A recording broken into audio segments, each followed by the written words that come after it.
Anyway, this one's kind of funny, but it's also at the same time I'm like, whoa, you'll see. This is just the way it is to be a guy, I guess.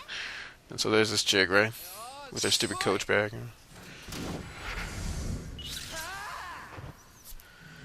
This is also like, what kind of physics does Nagoshi think the world has? I guess. Oh my god. Oh.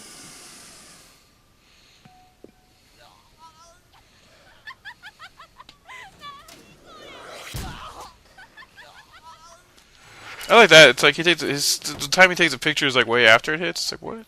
And then look at that chick taking pictures of him too. What a jerk. So he learns like, hey, I gotta. It's just like, oh, this guy gets hit in the nuts. He's like, hey, I got a good idea for an attack now. It's like, what the hell? He's gonna do this one that you can do out of the roll. That's why you had to learn it, is because you have to be able to do the roll first.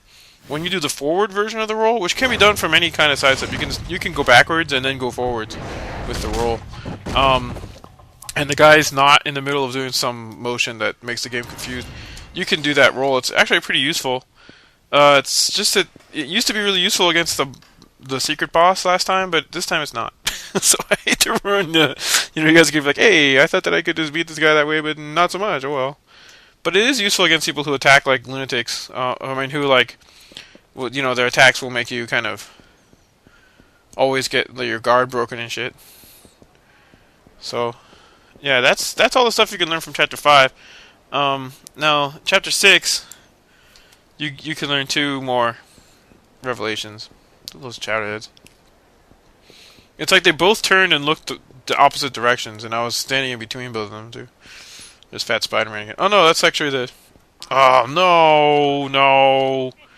I'm sorry, I activated this dumb side quest for... It's like some cheesy, like, fucking, Florida mobster is chasing around this fucking guy who works at Foot Locker or something. I have no idea. Motoyama is the chowderhead's name. I hate this guy. Well, okay. I'll show you guys this other cool thing you can do. There's a way to beat this side mission, like, right away. The hell? And that is to go to over here to Mach Bowl, which is where I was going anyway, the bowling alley. Maha Bowl. I had someone write me once, it was like, it's Maha, you idiot. I'm like, well, that's how they say Mach in Japanese, M-A-C-H. So you get a call from me, he's like, hey, the dude's like around there somewhere, kiddo. Like, really? Oh my god, really? And where is he? Is he actually inside the bowling alley? I think he is. I think you go inside and he's like fucking hanging around like a dumbass. He hides in these weird areas too. Yeah, he's like, hey, I gotta look for that kid. I mean, how could you miss that? It's ridiculous. I think he's like lying on the ground in one of the alleys or something stupid. Let me see here. Where is he? Yeah, there he is. He's like, oh man. Yeah, and then he's like, hey, get up, you cheeseball. This has nothing to do with the revelations. It's just that it's really hard to avoid running into side missions in this game. As you might have seen in my last video where I like had to have that guy fucking explain things to me for an hour and a half. I was like, I don't care. Now here's an easy way to pass this one, because he runs around and won't let you hit him, right? Go to the Mach Bowl location. There's a bunch of different locations where he appears. Right after you get that guy, go to Mach Bowl. And like look for the bowling ball that's going to be set right out inside of the door.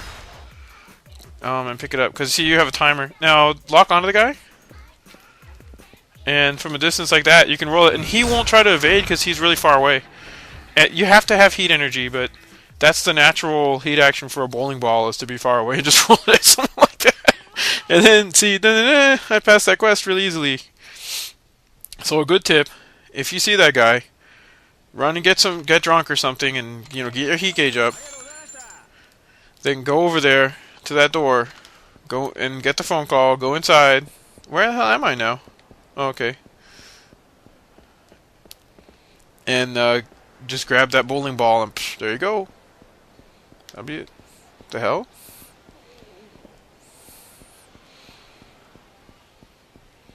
So, yeah. I mean, I didn't mean to show you guys. I was like inadvertently showing you some stupid thing. What you're supposed to see in here is this guy. Who's like a total idiot. Okay.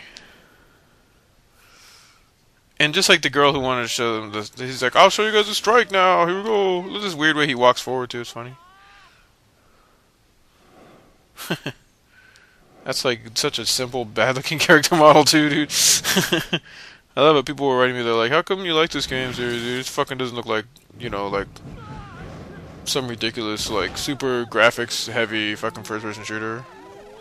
I was like, whatever. It's fine for me.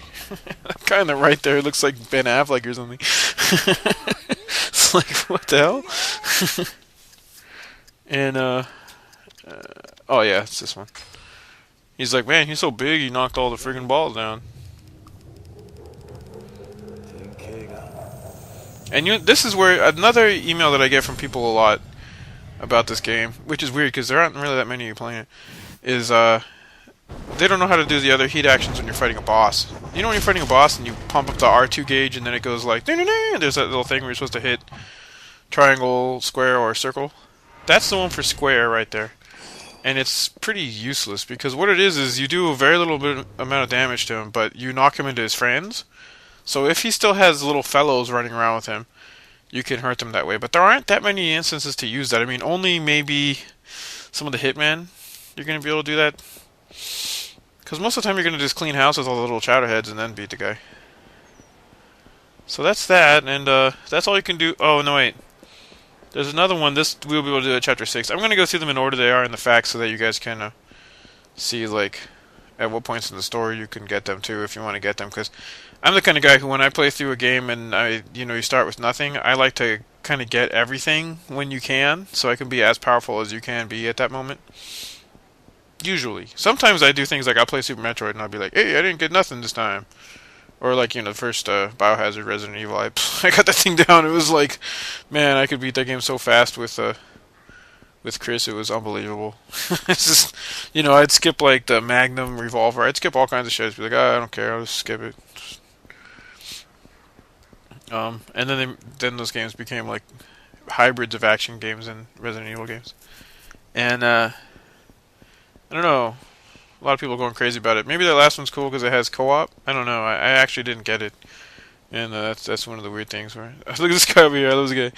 Indiana Jones and the Raiders of Camarocho. I love that guy. Okay. Now here's this dude, this chowderhead. You gotta look at him from a distance because if you go over there, it won't let you use move the camera around for some reason. So look at the hell. Okay, now he's like, well, no. He's a soba delivery guy, and they have these guys all over Japan. But it's weird because it's like, in this game you only see people walking around. So what's he doing? I don't. Oh, well, I guess those vans show up in the one part too. It's like what? Look like Bela Lugosi for a second there. And you shouldn't have freaked out, dummy. And that's basically what Kiryu's like. He's like, hey, what the hell? If he won't even pay attention to the things above him, so yeah. Yeah, see. He's like, man, he was carrying all that stuff around, he couldn't see what the hell he was doing, so. And so this is actually a really good heat action, it's a heat action. All these are heat actions that you learn from these. When you see a guy who has a two-handed weapon like that, a large one, and he's about to attack, hit triangle, and you reverse him by kicking him in the stomach and then slamming him in the head with it, that's actually extremely good because in number 2 they had these guys who'd have like sofas and stuff, barring areas, and you just be like, you had to jab it and like kind of back off and just wait for him to swing. Now you can just walk up to them and, get out of here, you freaking lunatic. Okay. Now, that's all you can get in Chapter 6. So, I'm going to skip ahead here for those of you who are paying attention, and I'm not going to do the one you can do in Chapter 7 yet, because that one needs to be daytime. And, this one needs to be nighttime. This is something you can only do from Chapter 9 on. So, this is like, you have to have already gone through that fight with Logalo.